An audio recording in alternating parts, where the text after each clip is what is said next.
সমস্ত দর্শক বন্ধুদের জানাই নমস্কার। আজকে আলোচনা করব সিংহ রাশিকে নিয়ে। যে জানুয়ারির 21 তারিখে মঙ্গল রাশি পরিবর্তন করছে, কর্কট রাশি থেকে বক্রী অবস্থায় ফিরে আসবে মিথুন রাশিতে। তো মিথুন রাশিতে অবস্থানগত মঙ্গলের কী প্রভাব পড়বে সিংহ রাশির উপর, এই বিষয়ে আজকে বিশেষ আলোচনা করব। তো আলোচনাটি এগিয়ে নিয়ে যাওয়ার পূর্বে সমস্ত দর্শক বন্ধুরা যারা বহুদিন ধরে আমাদের অনুষ্ঠান দেখছেন, এখনও পর্যন্ত সাবস্ক্রাইব করেননি, হয়তো কৌতূহলবশত, তো তাদের কাছে বিশেষ অনুরোধ করব চ্যানেলটি সাবস্ক্রাইব করার জন্য। আর যদি আজকের অনুষ্ঠানটি সত্যিই ভালো লাগে তাহলে লাইক, শেয়ার, কমেন্ট অবশ্যই করবেন। তবে আমি আমার দর্শক বন্ধুদের কোনো রকম বিভ্রান্তের মধ্যে রাখতে চাই না।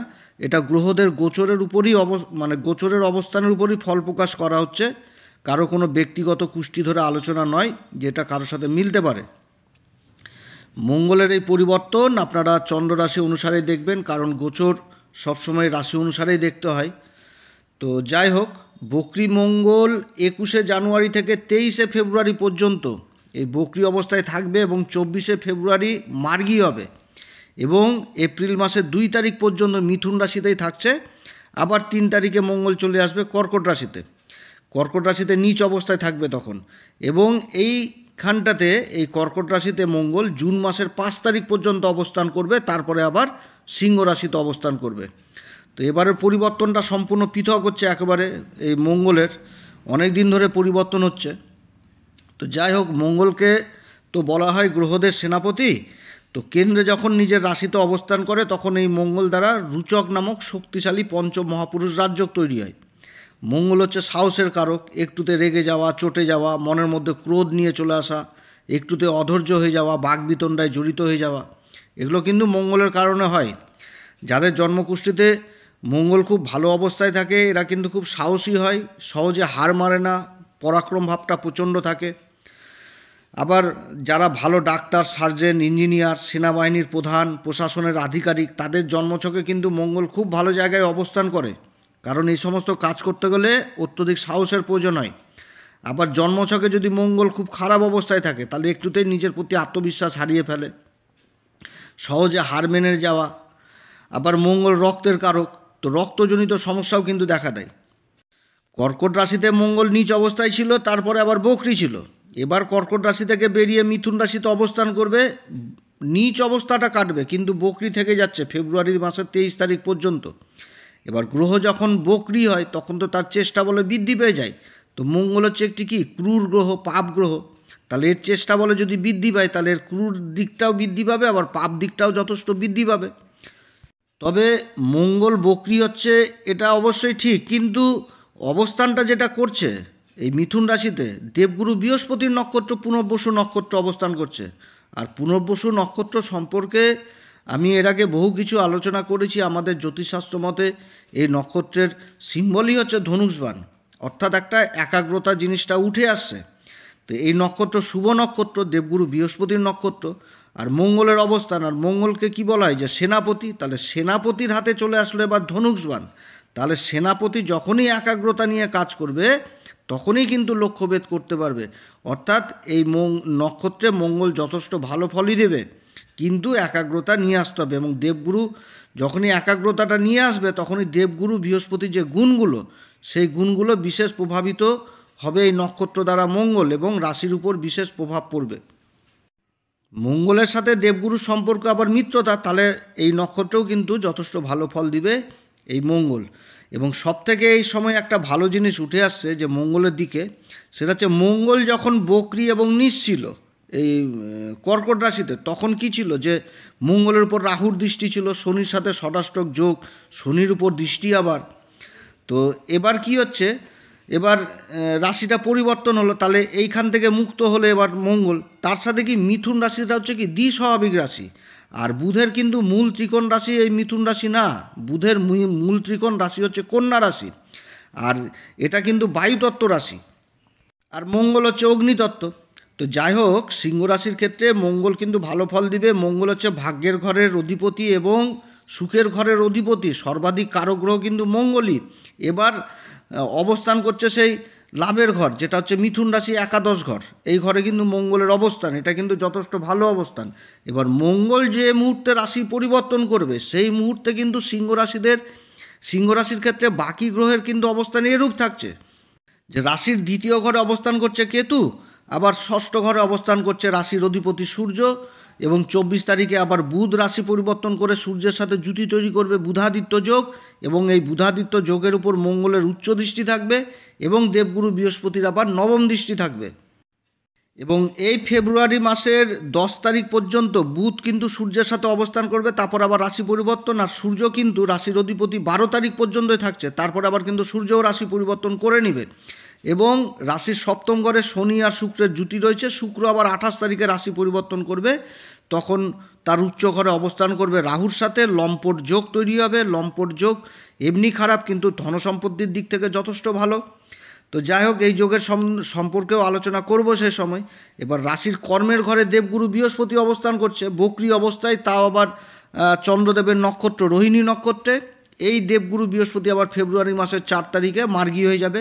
আর লাভের ঘর, যেটা একাদশ ঘর, এই ঘরে অবস্থান করবে এবার মঙ্গল। আগে নিচ ছিল, এবার নিচটা নষ্ট হলো, নিচতা, এবার বক্রী অবস্থায় থাকবে দেবগুরু বৃহস্পতির নক্ষত্র পুনর্বসু নক্ষত্রে। তো এই রূপ হচ্ছে কিন্তু যে সময় মঙ্গল রাশি পরিবর্তন করবে সেই সময় এইরকম গ্রহদের অবস্থান হতে যাচ্ছে। এই সময়কালে যথেষ্ট ভালো অবস্থান হতে যাচ্ছে মঙ্গলের, কারণ মঙ্গল হচ্ছে কি সুখের ঘরের অধিপতি, সেরকম হচ্ছে ভাগ্যের ঘরের অধিপতি। এবার অবস্থান করছে লাভের ঘরে, এবং লাভের ঘরে অবস্থান করে তার উচ্চ দৃষ্টি পড়ছে আবার এই রাশির অধিপতির উপর। এটা সম্পূর্ণ একটা ভালো যোগ। এবং দেবগুরু বৃহস্পতি শুভ দৃষ্টি পড়ছে এই বুধাদিত্য যোগের উপর। বুধ হচ্ছে এই সিংহ রাশির ক্ষেত্রে ধনসম্পত্তির ঘরের অধিপতি এবং লাভের ঘরের অধিপতি, রাশির অধিপতির সাথে অবস্থান করছে, তার উপর আবার ভাগ্যের ঘরের অধিপতি মঙ্গলের দৃষ্টি পড়ছে, তারপরে আবার পঞ্চম ঘরের অধিপতি কর্মের ঘরে অবস্থান করে তার দৃষ্টি পড়ছে এই বুধাদিত্য যোগের উপর। যথেষ্ট ভালো সময়, এবং সব দিক থেকে আশা করছি ভালো হবে এই সিংহ রাশির এই সময়, কারণ শনিও মার্গী অবস্থায় অবস্থান করছে দেবগুরু বৃহস্পতির নক্ষত্র পূর্বা ভাদ্রপদে। তো যথেষ্ট ভালো অবস্থান এই সময়কাল তৈরি হচ্ছে। এই সময়কালে বাণী সংক্রান্ত কাজ যারা যুক্ত রয়েছেন তারা বিশেষভাবে প্রভাবিত হবে, বিভিন্ন দিক থেকে লাভ উপার্জন করতে পারবে, এবং যারা বিদেশ সংক্রান্ত কাজগুলো যথেষ্ট ভালো হবে। যদিও মঙ্গল অবস্থান করছে মিথুন রাশিতে, মিথুন রাশির অধিপতি বুধের সাথেও এই সময় কিন্তু একটা তৎকালীন মিত্রতা সম্পর্ক তৈরি হচ্ছে, কারণ বুধ এই সময়কালে সূর্যের সাথেই অবস্থান করছে, আর অবস্থান করে কিন্তু বুধাদিত্য যোগ তৈরি করেছে, তার উপর মঙ্গলের উচ্চ দৃষ্টি। এবং বুধ এই যে মকর রাশিতে অবস্থান করছে, মকর রাশির অধিপতির সাথেও কিন্তু পরম মিত্রতা, অর্থাৎ তৎকালীন মিত্রতার যে সম্পর্কটা তৈরি হয়েছে সেটা কিন্তু বিভিন্ন দিক থেকে সিংহ রাশি এ সময় লাভ পেতে যাচ্ছে। মঙ্গলের চতুর্থ দৃষ্টি পড়ছে রাশির ধনসম্পত্তির ঘর কন্যা রাশিতে, যার অধিপতি বুধ, অর্থাৎ বুধের রাশিতে অবস্থান করে বুধের মূল ত্রিকোণ রাশি কন্যা রাশিকেই দেখছে, আবার বুধের আর সূর্যের উপর দৃষ্টি পড়ছে, অর্থাৎ এই সময়কালে লাভের দিকে প্রচণ্ড ছোটাছুটি বাড়বে সিংহ রাশির, এবং যেভাবেই হোক লাভ অর্জন করতেই হবে, তার সাথে সেভিং জিনিসটা করতে পারবে, এরকম কিন্তু একটা মনোভাব তৈরি হচ্ছে এই সময়। যে নক্ষত্র অবস্থান করছে এই নক্ষত্রে মঙ্গল কিন্তু ধীরে সুস্থে একাগ্রতার সাথেই কাজ করবে, তাতে কিন্তু যথেষ্ট লাভ পাবে এই সিংহ রাশি। কারণ ধনুষ্বান এই পুনর্বসু নক্ষত্র যখনই একাগ্রতা নিয়ে আসবে যে কিভাবে লাভ অর্জন, অটোমেটিক কিন্তু লাভের রাস্তা তৈরি হবে, যে লাভ কোন রাস্তা দিয়ে আসবে একটু চিন্তা ভাবনা করলেই সেই রাস্তা কিন্তু খুঁজে পাবে এই সময় এই সিংহ রাশি। মঙ্গলের সপ্তম দৃষ্টি পড়ছে সিংহ রাশির পঞ্চম ঘর, যেটা হচ্ছে ধনু রাশি, অর্থাৎ মঙ্গল গুরুর নক্ষত্র অবস্থান করছে, আর দেবগুরুর রাশি ধনু রাশিকে এই সময় দেখছে, যেটা হচ্ছে পঞ্চম ঘর, এবং মঙ্গলের অষ্টম দৃষ্টি পড়ছে আবার উচ্চ ঘর মকর রাশিতে, এবং এই রাশিতেই আবার অবস্থান করছে সূর্য এবং বুধ। অর্থাৎ এই সময়কালে আবার যারা ঋণের জন্য চেষ্টা করছেন, যে নিজের কর্মকে বা নিজের ব্যবসাকে বিস্তারিত করার জন্য, তারাও কিন্তু ঋণের সুবিধা পাবে, যেহেতু এখানটাতে উচ্চ দৃষ্টি পড়ছে। তবে এদিকেও আবার সাবধান, কারণ বক্রী অবস্থায় রয়েছে, তার দৃষ্টি ঋণের দিকে, ঋণ কিন্তু আসবে, কিন্তু সিংহ রাশির ক্ষেত্রে ঋণ নিয়ে কাজ করতে পারবে, তবে ঋণ কিন্তু কাউকে দেওয়া যাবে না, না তো একটা বাজে পরিস্থিতি তৈরি হবে। এমনও হতে পারে যে সেই ঋণ পাওয়ার জন্য, কাউকে যদি ঋণ দেওয়া যায়, টাকা পয়সা ধার দেওয়া যায় এই সময়কালে, তো সেই টাকা উঠাতে হাতাহাতি, মারামারি, সুদ্ধা এবং রক্তক্ষরণও হতে পারে। অতএব ঋণ কিন্তু ভুল করে দেওয়া যাবে না। তো যাই হোক, ঋণ থেকেও সাবধান, ঋণ নেওয়া থেকেও সাবধান, যেরকম সেরকম ঋণ দেওয়া থেকেও সাবধানে থাকতে হবে। এই সময়কালে পৈতৃক সম্পত্তি যদি কোনো একটা বিবাদ হয়ে থাকে তো সেই বিবাদের অবসান হবে, জাতক কিংবা জাতিকা পৈতৃক সম্পত্তি লাভ করবে। এবং কর্মের দিক থেকেও এখানটাতে যথেষ্ট ভালো দিক উঠে আসছে। যারা কর্মলাভের জন্য সরকারি কিংবা বেসরকারি কাজের চেষ্টা করছেন তাদের কর্মলাভের সম্ভাবনা থাকছে যেরকম, সেরকম আবার ব্যবসার দিক থেকেও যথেষ্ট ভালো উঠে আসছে।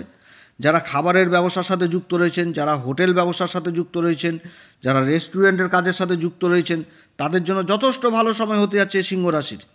এবং যারা জায়গা জমি সংক্রান্ত কাজে যুক্ত রয়েছেন তাদের জন্য যথেষ্ট ভালো। যারা বিঘার উপর বিঘা জমি কিনে রেখেছে, প্লট করে বিক্রি করছিলেন কিন্তু বিক্রি হচ্ছিল না, এবার যথেষ্ট ভালো মুনাফা এই সমস্ত কাজে করতে পারবে।